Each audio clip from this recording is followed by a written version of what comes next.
Bonjour à chacun d'entre vous. C'est un plaisir de prendre la parole aujourd'hui dans ce jour si spécial. Jonathan l'a dit, nous sommes dans une série d'études de l'évangile de Jean et nous sommes arrivés au chapitre 12. D'ailleurs, ça fait un petit moment qu'on est dans le chapitre 12 puisque c'est la troisième prédication sur ce chapitre-là et nous allons aujourd'hui le terminer.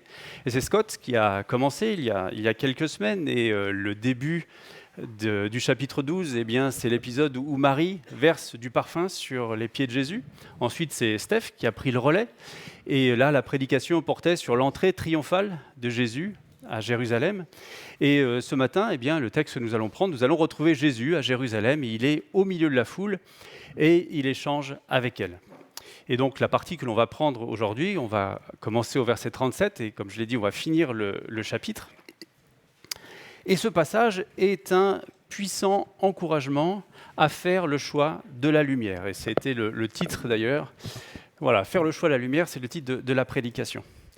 Et à propos de ce choix, de faire le choix de la lumière, eh bien, met en lumière justement le paradoxe auquel on est souvent confronté en tant que chrétien. En tant que chrétien, justement, nous connaissons la joie de connaître Dieu. Nous connaissons la joie de vivre une relation personnelle avec lui. Nous connaissons la joie de faire partie de son peuple, de faire partie de son troupeau, de faire partie de son Église. Et le paradoxe, au fond, c'est que si c'est si bien d'être chrétien, pourquoi il y a si peu de personnes qui s'engagent avec le Seigneur ? Pourquoi il y a si peu de personnes, alors qu'ils ont entendu l'Évangile, eh bien, choisissent de tourner le dos à Dieu ? Eh bien, ce paradoxe, ou plutôt le texte que l'on va étudier ce matin, répond en partie à ce paradoxe. Alors, j'ai bien conscience que mon introduction est plutôt maladroite, parce que je souligne ici la difficulté à être chrétien ou le peu de personnes qui se convertissent alors qu'ils entendent parler de l'Évangile. C'est maladroit parce qu'aujourd'hui, on est plutôt dans un jour de joie. C'est le baptême de Tom, donc on aurait envie de se réjouir avec sa famille. Et si d'aventure il y a des larmes, eh bien forcément ce seront des larmes de joie. Mais vous verrez, dès le premier verset que nous allons lire, eh bien le ton va être donné. Et ce paradoxe-là, bien que ce soit une joie d'être chrétien, eh bien ce paradoxe-là, au fait qu'il y ait si peu de monde qui le soit, va être tout de suite mis en avant. Mais ça, c'est le début du chapitre. Et vous verrez que finalement, eh bien, ce texte, comme je l'ai dit en introduction de mon introduction, est un puissant encouragement à faire le choix de la lumière. Alors, je vous propose de lire, évidemment. C'est Jean 12. Si vous suivez avec les Bibles qui sont devant vous, c'est à la page 698. Et on commence au verset 37. Malgré tous les signes miraculeux qu'ils avaient faits devant eux, ils ne croyaient pas en lui. Vous voyez, je vous l'avais dit. Ainsi s'accomplit la parole annoncée par le prophète Ésaïe. « Seigneur, qui a cru à notre prédication ? Et à qui le bras du Seigneur a-t-il été révélé ?» Ésaïe a dit encore pourquoi ils ne pouvaient pas croire. « Il a aveuglé leurs yeux, il a endurci leur cœur pour qu'ils ne voient pas de leurs yeux, qu'ils ne comprennent pas dans leur cœur, qu'ils ne se convertissent pas et que je ne les guérisse pas. » Ésaïe dit cela lorsqu'il vit sa gloire et qu'il parla de lui. Cependant, même parmi les chefs, beaucoup crurent en lui. Mais à cause des pharisiens, ils ne le déclaraient pas, de crainte d'être exclus de la synagogue. En effet, ils aimèrent la gloire des hommes plus que la gloire de Dieu. Quant à Jésus, il s'écria « Celui qui croit en moi ne croit pas seulement en moi, mais en celui qui m'a envoyé. Et celui qui me voit, voit celui qui m'a envoyé. Moi, la lumière, je suis venu dans le monde, afin que quiconque croit en moi ne reste pas dans les ténèbres. Si quelqu'un entend mes paroles, mais n'y croit pas, ce n'est pas moi qui le juge. Mais je suis venu non pour juger le monde, mais pour le sauver. Celui qui me rejette et qui n'accepte pas mes paroles a son juge. La parole que j'ai annoncée, c'est elle qui le jugera le dernier jour. En effet, je n'ai pas parlé de ma propre initiative, mais le Père qui m'a envoyé m'a prescrit lui-même ce que je dois dire et annoncer. Et je sais que son commandement est la vie éternelle. C'est pourquoi ce que j'annonce, je l'annonce comme le Père me l'a dit. Alors, comme je l'ai dit tout à l'heure, le texte commence par un verset qui est particulièrement déprimant. Malgré tous les signes miraculeux qu'il avait faits devant eux, ils ne croyaient pas en lui. Malgré tous les miracles auxquels les Juifs avaient assisté, eh bien, ils ne croyaient pas que Jésus était le Messie. Malgré tout l'enseignement de l'Ancien Testament qu'ils connaissaient, qu'ils appelaient la loi, malgré tous les échanges qu'ils avaient eus en direct, en face à face avec Jésus, ils ne croyaient pas en lui. Et c'est vrai que ça paraît incroyable, parce qu'on aurait tendance à penser que si Jésus réalisait aujourd'hui les miracles qu'il a réalisés au temps du Nouveau Testament, au temps où il était sur terre, eh bien, on a l'impression que tout le monde se convertirait. Malheureusement, ce ne serait probablement pas le cas, en fait. Parce que même un miracle aussi incroyable que la résurrection de Lazare, qui s'est passé un petit peu de temps avant, eh bien, n'a pas convaincu les cœurs les plus endurcis. Et cette incrédulité a été annoncée par le prophète Ésaïe, dont il est question ici. Et on lit au verset 38, « Seigneur, qui a cru à notre prédication ?» Et donc là, c'est Ésaïe qui parle. « Et à qui le bras du Seigneur a-t-il été révélé ?» Et un peu plus loin, au verset 40, « Il a aveuglé leurs yeux, il a endurci leur cœur pour qu'ils ne voient pas de leurs yeux, qu'ils ne comprennent pas dans leur cœur, qu'ils ne se convertissent pas et qu'ils ne se guérissent pas. » Et effectivement, à plusieurs occasions, dans les chapitres qui précèdent le chapitre 12, eh bien, Jésus a eu de nombreuses confrontations avec les Juifs qui refusaient de croire qu'il était le Messie. Ils ont refusé la nouvelle alliance dont le cœur était Jésus. Et ces citations du prophète Ésaïe sont difficiles à comprendre parce qu'elles pourraient laisser penser que Dieu endurcit les cœurs exprès pour les empêcher de croire. Comme si Dieu, au fond, les manipulait, voire même se réjouissait de leur endurcissement. Et cette vision de Dieu paraît un peu bizarre parce qu'elle ne correspond pas du tout à la description que l'on peut avoir de Dieu dans d'autres passages de la Bible. Par exemple, elle ne ressemble pas du tout à la description de Dieu que l'on a dans le livre de Jonas, que l'on a étudié au mois de janvier. Et dans ce livre, Dieu a donné au prophète Jonas la mission d'aller sauver les Ninivites alors qu'ils ne le méritaient pas du tout, alors que leur cœur s'était durement endurci, si je puis dire. Mais même si le cœur des Ninivites était endurci, eh bien Dieu avait envoyé Jonas pour les sauver.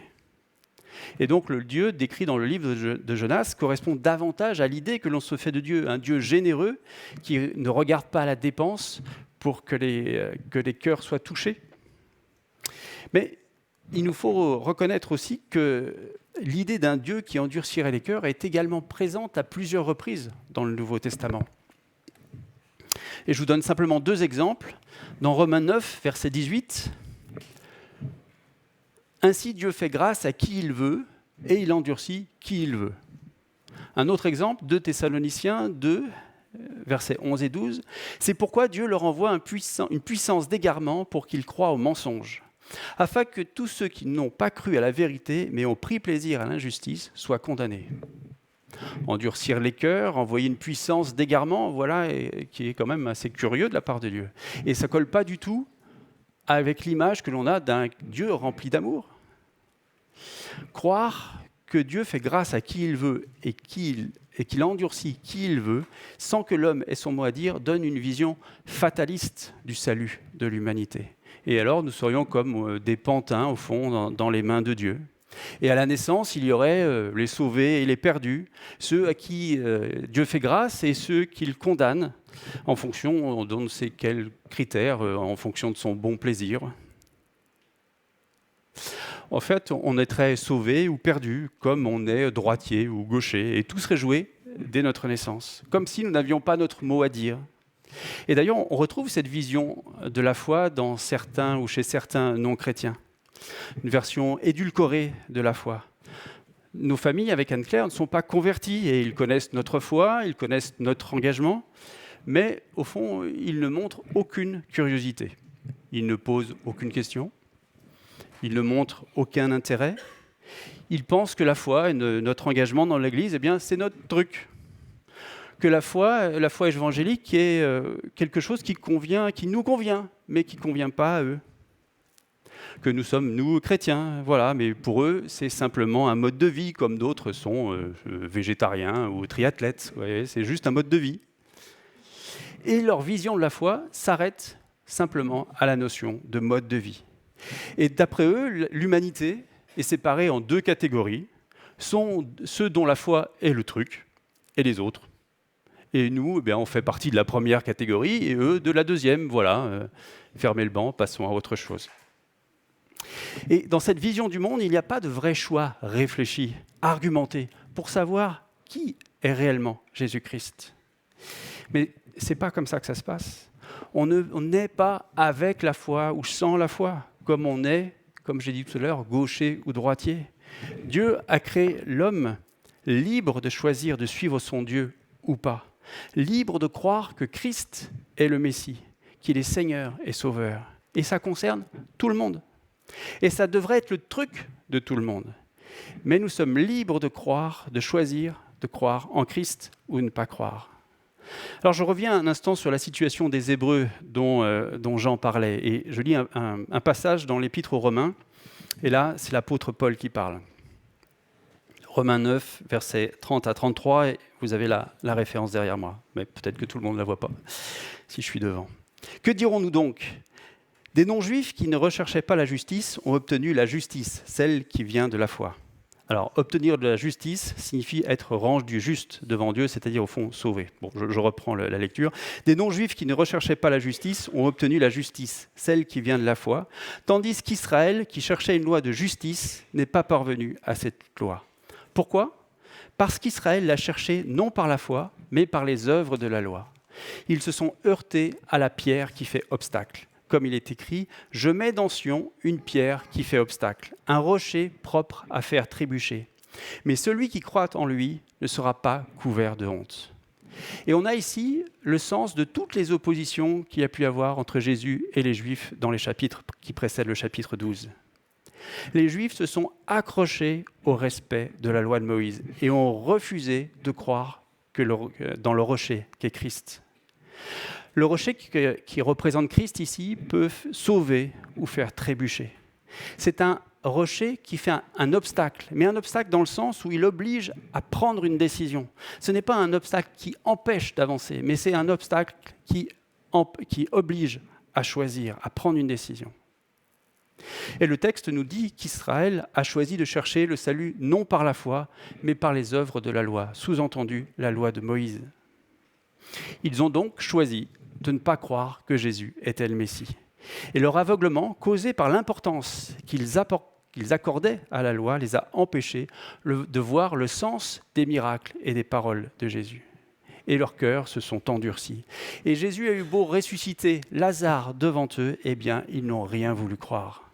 Avoir le cœur endurci est la conséquence d'une décision personnelle, une conséquence du choix que Dieu nous pousse à faire à travers Christ. Alors pour nous rassurer peut-être, je lis un verset tiré aussi de la première épître de Timothée, 1 Timothée 2, 3, 4. « Voilà ce qui est bon et agréable devant Dieu, notre Sauveur, lui qui désire que tous les hommes soient sauvés et parviennent à la connaissance de la vérité. » Et ça contredit bien sûr l'image d'un Dieu qui endurcirait les cœurs dès la naissance. Parvenir à la connaissance de la vérité signifie savoir qui est réellement Christ et se mettre dans sa lumière. Je relis également le verset 46 du chapitre 12 de l'évangile de Jean qu'on a lu. « Moi, la lumière, je suis venu dans le monde afin que quiconque croit en moi ne reste pas dans les ténèbres. » Et la lumière ne brille pas uniquement pour quelques-uns, la lumière brille pour tout le monde. Mais tous ne décident pas de la suivre. Et certains préfèrent rester dans les ténèbres, là où les cœurs s'endurcissent. Et Dieu nous laisse faire, Dieu ne nous oblige pas. C'est aussi l'expression de la justice de Dieu.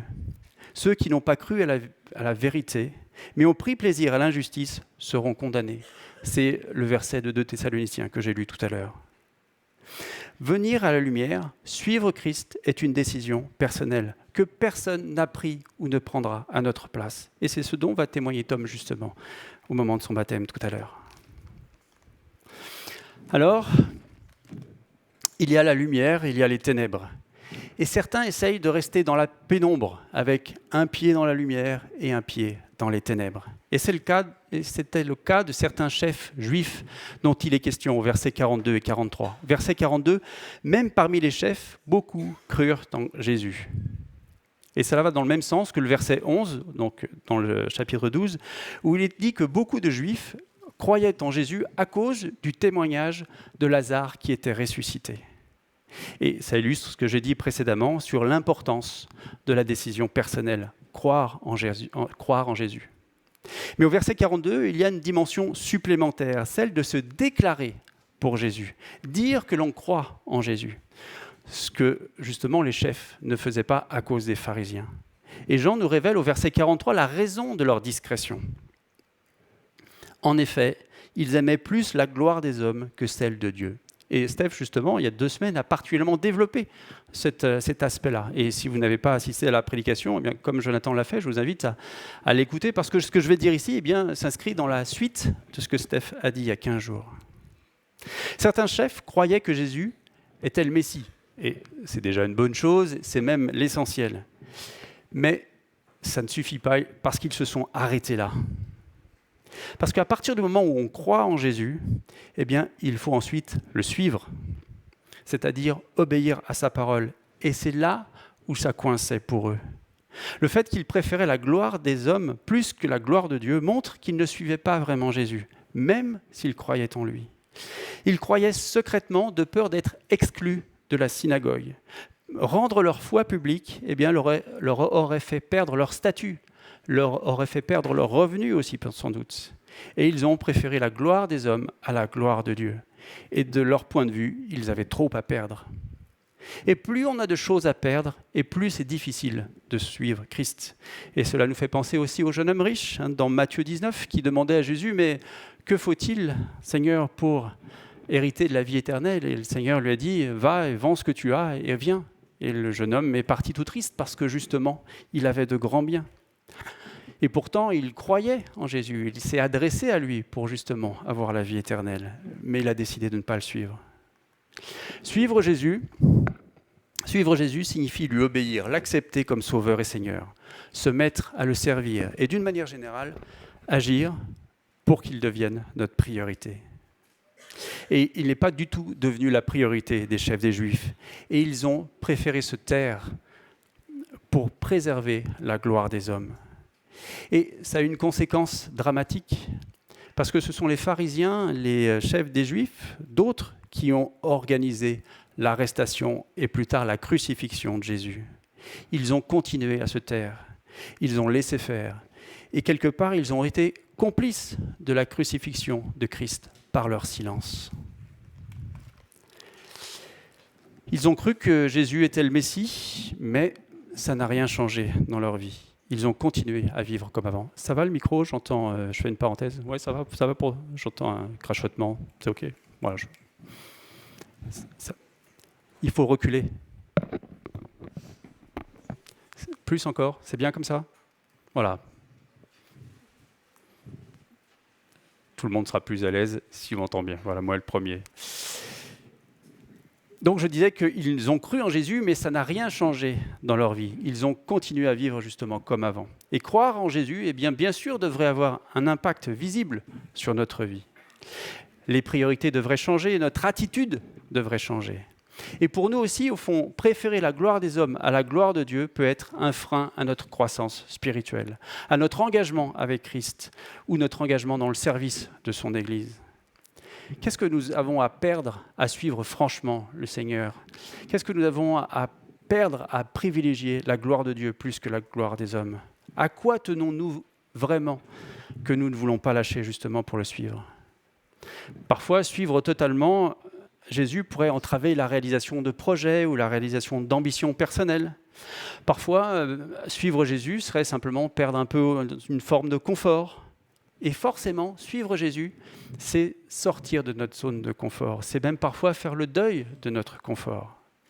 C'est faire des choses aussi qu'on n'aurait pas forcément eu envie de faire. Et parfois, c'est tout simplement se lever plus tôt ou se coucher un peu plus tard. Les chefs des Juifs, eux, ont préféré leur confort. Et ils ne se sont pas déclarés en faveur de Christ, au point de le laisser se crucifier.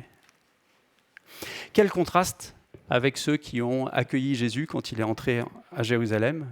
On l'a lu dernièrement, verset 13.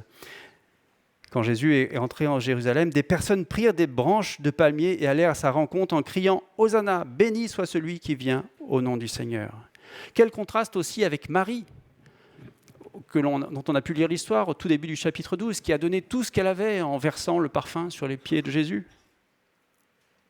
Préférer la gloire des hommes à la gloire de Dieu peut aussi se reformuler par préférer une vie centrée sur soi plutôt que centrée sur Dieu. Où est-ce que nous voulons placer nos priorités ? Et on doit aussi en être conscient quand on s'engage dans la vie chrétienne. C'est aussi une vie inconfortable. Voilà, et Tom, j'espère que je ne peux pas te faire changer d'avis en disant ça, sinon j'aurais des problèmes avec tes parents, mais il faut en être conscient. La vie chrétienne est forcément une vie inconfortable. Mais rassure-toi, il y a largement plus de bénédictions et de joie que de sacrifices. Nous abordons maintenant la dernière partie du texte, à partir du verset 44. Et dans cette partie, Jean aborde 2 thèmes qui lui sont chers, c'est-à-dire Jésus en tant que lumière, et puis aussi les relations entre Jésus et son Père. Et à partir du verset 44 jusqu'à la fin, ces 2 thèmes sont intimement entremêlés. Mais au fond, qu'est-ce que ça veut dire que Jésus est la lumière ? Et la réponse, c'est au verset 44 et 45. Celui qui croit en moi ne croit pas seulement en moi, mais en celui qui m'a envoyé. Et si je reformule, si celui qui croit en moi croit en Dieu. Et au verset 45, celui qui me voit, voit celui qui m'a envoyé. Celui qui me voit, voit Dieu. Et pour voir, eh bien, nous avons tout simplement besoin de lumière. Et Jésus est cette lumière qui nous permet de voir Dieu. Jésus est venu dans le monde pour nous sortir de nos ténèbres, c'est-à-dire de notre ignorance, de notre méconnaissance, de notre absence de relation avec lui. Il est un phare qui éclaire Dieu, qui nous révèle le Père. Mais c'est vrai qu'en même temps, ça peut rester très conceptuel. Alors qu'est-ce que ça veut dire concrètement, nous révéler le Père ? Et là aussi, la réponse est dans le texte, au verset 49. « Je n'ai pas parlé de ma propre initiative, mais le Père qui m'a envoyé m'a prescrit lui-même ce que je dois dire et annoncer. » Les paroles que Jésus a prononcées et que Jean nous rapporte sont les paroles de Dieu lui-même. Et c'est de cette manière que Jésus est la lumière qui révèle le Père. Il nous révèle les paroles de Dieu. Il nous révèle qui est Dieu. C'est pour cela que croire en Jésus-Christ, croire qu'il est le Fils de Dieu, eh bien, nous sort des ténèbres et nous fait entrer dans la lumière. Et il nous fait faire ce pas en avant pour que nous puissions entrer dans la lumière. Et c'est le sens du verset 46 que je relis, que quiconque qui croit en moi ne reste pas dans les ténèbres. Voir Jésus, c'est voir Dieu. Entendre les paroles de Jésus, c'est entendre les paroles de Dieu. Et enfin, croire en Jésus, c'est croire en Dieu. Et Dieu lui-même a prescrit à Jésus ce qu'il devait nous dire. C'est le verset 49. Et le message que Dieu veut que l'on entende est celui du salut. Son commandement est la vie éternelle, comme le dit le verset 50. Dieu a commandé à Jésus de nous annoncer la vie éternelle. Croire en Christ, c'est recevoir la vie éternelle. C'est-à-dire que rien ne pourra plus jamais nous faire retourner dans les ténèbres. Nous resterons éternellement dans la lumière. Rien ne pourra réussir à nous éloigner de la présence du Père, même notre mort. Et c'est ce que Jésus veut dire quand il dit qu'il est venu sauver le monde. Il est venu nous montrer le Père, pour nous rapporter les paroles du Père, afin que quiconque croit en lui ne meure pas, et vous connaissez la suite, mais qu'il ait la vie éternelle, comme le dit l'un des versets les plus connus de la Bible. Et en utilisant l'image de la lumière et des ténèbres, eh bien, Jean nous souligne l'opposition. Cela nous montre aussi que le choix est radical. Rester dans les ténèbres ou venir à la lumière. Croire en Jésus ou pas. Entendre les paroles de Christ mais ne pas y croire, c'est au fond aussi rester dans les ténèbres. Ce qui est étonnant, c'est que les chefs des Juifs, dont on parlait tout à l'heure, croyaient en Jésus. Et pourtant, ça ne semblait pas suffire. Ils sont restés dans les ténèbres. Le pasteur, qui était pasteur justement, dans l'église où j'étais quand j'étais adolescent, nous avait partagé une méthode. Et comme il avait le sens de la formule, il appelait ça la méthode CRS. Et ça a bien marché parce que presque 40 ans après, je m'en souviens. Voilà, je suis heureux de vous la partager. CRS, 3 lettres. Croire, recevoir et suivre. Croire que Jésus est la lumière. Recevoir la lumière en disant oui à Christ, en faisant notre Sauveur et Seigneur, et en recevant justement la vie éternelle. Suivre la lumière, c'est c'est lui obéir, c'est lui ressembler à Christ, et c'est aussi le servir. CRS, croire, recevoir et suivre. Et c'est presque un slogan de baptême, croire, recevoir et suivre. Et certains sont bloqués à une étape. Ils croient que Jésus est le Fils de Dieu, mais ne se soumettent pas à sa parole. Ça reste théorique. Certains croient, mais ne suivent pas. Eh bien, là, dans ces cas-là, ce sont des chrétiens assis.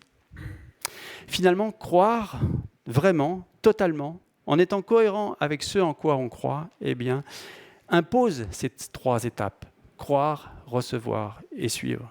Et je lis le verset 26, un peu avant celui qu'on a lu. Bon, j'avance un peu. « Si quelqu'un me sert, qu'il me suive, et là où je suis, là aussi sera mon serviteur. Si quelqu'un me sert, le Père l'honorera. » Et je ne peux pas terminer cette prédication sans parler du sort de ceux réservé qu'à ceux qui font le choix de rester dans les ténèbres. Ceux qui ont entendu les paroles de Jésus, mais qui ne les ont pas acceptées comme elles le mériteraient, seront jugés en fonction des paroles de Christ. Et certains seront condamnés de manière définitive aux ténèbres, c'est-à-dire séparés de Dieu, éloignés justement de cette lumière. Et faire le choix de la lumière ou des ténèbres, eh bien, a des conséquences éternelles. Un cœur endurci, ou préférer la gloire des hommes à celle de Dieu, explique au moins en partie le paradoxe que j'ai évoqué au moment de l'introduction. Et ces 2 raisons sont des freins pour croire, recevoir et suivre. Et nous avons vu que les conséquences étaient dramatiques. C'est pour ça aussi que nous sommes heureux de la décision qu'a prise Tom de se faire baptiser. Nous sommes heureux d'assister à son baptême. J'en prends aujourd'hui à témoin contre vous le ciel et la terre. J'ai mis devant toi la vie et la mort, la bénédiction et la malédiction. Choisis la vie, afin de vivre, toi et ta descendance, en aimant l'Éternel, ton Dieu, en lui obéissant et en t'attachant. Et c'est une vraie joie, Tom, de voir que tu as choisi la vie. Et que ce verset soit aussi pour nous un encouragement, pour chacun d'entre nous, à aimer l'Éternel, notre Dieu, à lui obéir et à nous attacher à lui chaque jour de notre vie. Amen.